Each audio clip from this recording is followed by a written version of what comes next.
Chapter 223. All of the conditions matched. He was born in a poor family. His ancestors died in a war in Europe. He was also related to Arthur and Merlin. However, when his family entered the modern society, their bloodline was diluted. For several generations, they were just ordinary people. Constantine's magic power was average at first. It was only through his adventures that he grew stronger step by step. However, John Constantine was not even born yet. Even his father, who would scold him in the future, was still underage. How could an unawakened child teach her? Thea stared at the Madame of Chengdu, trying to get more information.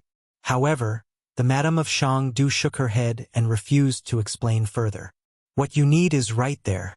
As for how to get it, you have to figure it out yourself. It was another ambiguous statement. She could get it however she wanted. The easiest way was to find their house, kick the door open, and take away all the books with words. This method seemed fast, but it was too dangerous. Would Constantine seek revenge when he grew up? Of course he would. He was a man nicknamed Slag Kong. His bottom line would not be much higher than a transmigrator's. Thea did not want to return to Star City to find a group of demons playing Fight the Landlord in her house. If the hard way did not work, she could only use the soft way. As long as his father was willing to give her the magic book, he would not have much of a problem. However, what did his father lack now? She could only act according to the situation after she found him. Seeing that the Madame of Chengdu was about to remove the barrier, Thea suddenly thought of something.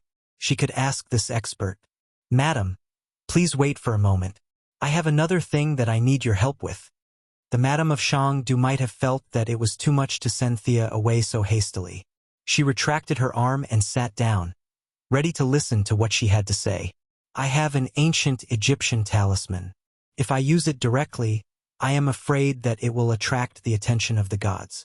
Is there any way for me to absorb the talisman's magic power without alarming the gods?" Thea knew that it was not good to show off one's wealth. However, the Madame of Chengdu was a Celtic deity. She would not be interested in the Egyptian deity's belongings. Thea was betting that the Madame of Chengdu was not interested in her belongings. Unfortunately, Madame Xanadu's expression was as calm as water, and no one could tell what she was thinking. "Can you take it out for me to see?" Thea shrugged. "I can't take it out in this barrier." "Pa!" Madame Xanadu snapped her fingers and said, "It's done now." Thea immediately felt the connection between herself, the bloodline space, and the divine bow. She stole a glance at the Madame of Xanadu. She had such a strong understanding of space. Compared to Vandal, Hawkgirl, and Queen Shi, who had lived for countless years, immortality was the greatest benefit for people with mana. Now was not the time to think too much. Thea quickly took out the jade box from her ring and placed it on the table. When she was on the ship, she had already moved everything into the spatial ring. The unicorn cheered for a long time. Madame Xanadu reached out and opened the jade box. She exclaimed softly and laughed instantly. "Isis, you bitch! You've actually fallen to such a state. Haha." Thea looked at Madame Xanadu, who was laughing so hard that she was out of breath. She could see that these two had a grudge against each other. It was good to have a grudge. The enemy of my enemy is my friend. After laughing for a while, Madame Xanadu felt that she had lost her composure. She coughed twice and asked, "Little girl, what do you want to do?" Thea broke out in a cold sweat and repeated her request. "I see." Madame Xanadu did not answer directly. Instead, she looked at Thea from head to toe with her amber eyes and lowered her head to think. "Originally, I wouldn't answer your question, but since you made me happy, I'll give you another piece of advice. This amulet is indeed full of magical power. It's wise that you don't dare to wear it rashly. However, no matter how strong it is, it's still a dead object. There are still many things in the world that can restrain it. As for absorbing it, although there aren't many ways, there are still ways." Madame Xanadu paused for a moment. "There are some ways to do it, but you may not be able to use them." Thea also understood this logic. There were countless powerful people in the world. What was the use of telling Thea that the anti-life equation could solve this amulet? It was not realistic at all. Then what do you mean? Thea could not figure out what this old woman was thinking. Madame Xanadu snapped her fingers and countless cards appeared in front of the two. Divination. Divine the most suitable method for you. Then hurry up and start. Thea found that after Madame Xanadu finished speaking, she crossed her legs and didn't say anything. What did she mean? Thea's brain spun a few times. Fortunately, she was smart enough to understand immediately. What the hell? She wanted something. She definitely did not want money, so it could only be magical equipment. Thea tried to take out the black mist dagger and shook it. Madame Xanadu did not even lift her eyelids. As expected, this dagger's level was too low. Thea rummaged through her bag again. This seemed to be quite suitable. She took out the orb of Horus that she had found on Purgatory Island. With the fall of Horus, the magic power of the orb had inevitably begun to decline. She had temporarily sealed it and planned to return to Star City to absorb it. Now, for the big amulet of Isis, she could only sacrifice the small orb of Horus. The orb of Horus attracted Madame Xanadu's attention. She looked up and down at Thea again. Descendant of Merlin, as the chosen one of the Greek gods, are you going to fight to the death with the Egyptian gods? At the mention of this, Thea almost cried. She did not want to. Who knew that the enemy gods she met back and forth were all from Egypt? Coincidentally, they were from the same family. She was also wronged. She had no way to reason with them. Now she had to explain that she was innocent. The eye of Horus and the divine blood were all given to her by others. She had to be believed first. She nodded and accepted the fact that she was the sworn enemy of the Egyptian gods. Madame Xanadu was a little moved. She weighed the orb and said encouragingly, "Using your son's things to exchange for your mother's things. You're doing a good business. I see that you're a pleasing junior. Let me help you with divination this time." Thea pursed her lips. "Do you think I'm a noob? Your divination costs nothing. You make it sound like you're the one who suffered a great loss." After receiving her reward, Madame Xanadu didn't waste any more time. Her 10 fingers continuously swept across the cards as she chanted an unknown incantation. It wasn't until her eyes turned white that she finally grabbed a card and stopped. The card faced Thea and flashed. There was a demon drawn on it. An old man was lying in front of the demon, and a sword was stabbed into the old man's side. Chapter 224. Madame Shangdo looked at the card and said with uncertainty, "Old man, the devil and the sword. The key should be the sword. This person should have been in contact with you."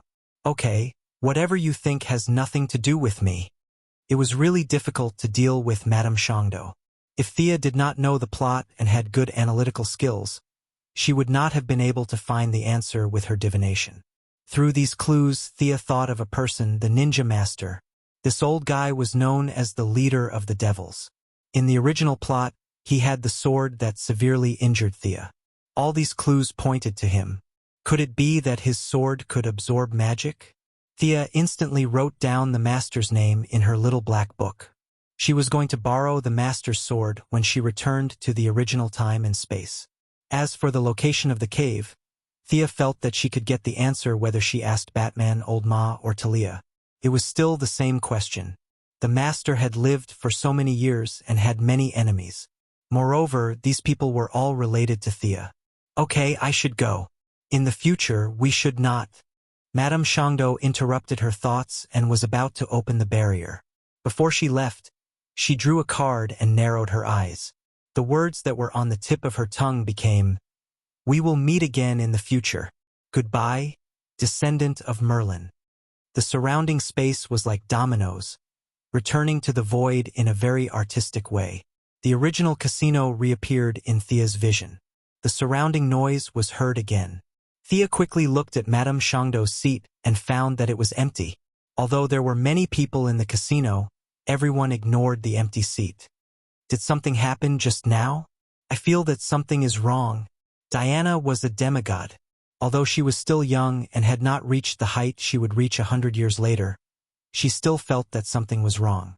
Thea could only play dumb and pretend that she didn't feel anything. Diana wasn't as confident as she would be in the future. She could only treat it as an illusion in an unfamiliar environment. Although giving up the Orb of Horus made her feel a little distressed, she got 2 answers. Others might have a headache over these illusory divination, but Thea, who had a good understanding of this world, could use her own information to fill in the gaps in the divination. Madame Xanadu didn't mention a time limit at all, but presumably there was a time limit, so the sooner it was completed, the better. Thea counted the money they had. It was barely enough for them to go to London. But who was she? He bought a lot of food and clothes for them. Then, under Diana's speechless and Steve's horrified gaze, he forcibly hypnotized a captain who was sailing from Crete to Marseilles, France. The 3 of them went straight to the VIP room of the passenger ship. Thea asked Steve to guard outside and not let anyone in. She pulled Diana into the room. Although she wanted to go to Constantine's family immediately, she couldn't let Diana's guard down. She hadn't experienced the pain of the original time, and although her belief in justice was still strong, she didn't want to leave the island. Half of it was her own choice, and the other half was pulled by Thea. She didn't have the drive to do anything. Since Thea pulled her out, she had to take responsibility. First, she had to change her clothes. Anyone who saw a woman with a sword and a shield would be puzzled, especially in some big cities. There might be some idiots who would think that she was going to kill someone on the street. Thea didn't want to fight with a 20th century policeman. She had to change her clothes. Fortunately, the 2 of them were good friends. After talking about the things to pay attention to in modern society, Diana took off her clothes. "You're not wearing anything underneath." Sia was a little speechless as she looked at Diana, who had taken off her armor. "Don't you feel uncomfortable?" She reached out and touched Diana's indescribable body. Although it wasn't as soft as cheese, it wasn't as hard as stone either. It was still normal. Why didn't it shake when she was wearing the armor? It didn't make sense. Fortunately, there were already underwear in this era. The first bra was invented in 1914 by a woman named Femery. It became famous in Europe soon after it was invented. Crete was the hub of the Eastern Mediterranean, and there were many merchants coming and going. Femery bought a lot of them. Although the material was not good enough for Thea, it was a very luxurious garment at the time. She picked the largest one and put it on Diana. She told her that it didn't matter when she was fighting, but it was best for her to wear it during normal times. The underwear was easy to solve, but the outerwear was troublesome. Because of the discrimination against women, almost all the shops did not have women's clothing for daily use. The few pieces they had were whalebone skirts, and the girdle was too thin. Even Sia, who was petite, couldn't fit into it, let alone Diana, who was a foreign woman with a warrior's body. It was said that some aristocratic ladies had to have surgery to cut their ribs to wear it. Thea snorted. She wasn't that addicted to that. She couldn't find any suitable clothes. In the end, Steve came up with an idea. Thea bought a lot of denim outfits. Diana was relieved when she knew that she didn't have to wear those skirts, especially when she knew that she had to cut her ribs. She was so scared that she waved her hands. "Well, not bad. It's very tasteful." Thea took a few steps back and looked at Diana in her denim outfit. Her blonde hair was loose, and she was wearing a brown vest over a white shirt. She was wearing a pair of beige pants and black boots. Diana did a few punches and kicks on the spot and found that it didn't affect her strength at all. She was quite happy. As for her equipment, Thea had already thought about it. She found a huge backpack. Except for the shield, which took up a little space, everything else could be put in it. From the outside, she looked like a hiker. She didn't look out of place. The 3 of them got off the boat in Marseille. Thea asked Steve, "Mr. Trevor, do you think we should take a boat around Spain? Or take the train from here to Bordeaux and look for a boat?" No matter how stupid Steve was, he could tell that Sia was definitely not a native, especially when she was compared to Diana's curious look. He thought for a moment and said, "The speed is about the same. There are too many people on the train, and your friend." He pointed at Diana. "Well, let's continue to look for a boat. It's best if it goes directly to England." "God, Diana, put it down." Thea was discussing with Steve when she suddenly saw a fat woman holding a baby pass by Diana. Diana's eyes lit up when she saw the baby. A human baby. Like a child who had seen a new toy, she quickly held the baby in her arms and waited. It seemed that she wanted to confirm whether Hippolyte's theory that babies were all angels with wings was correct. She threw the baby into the air.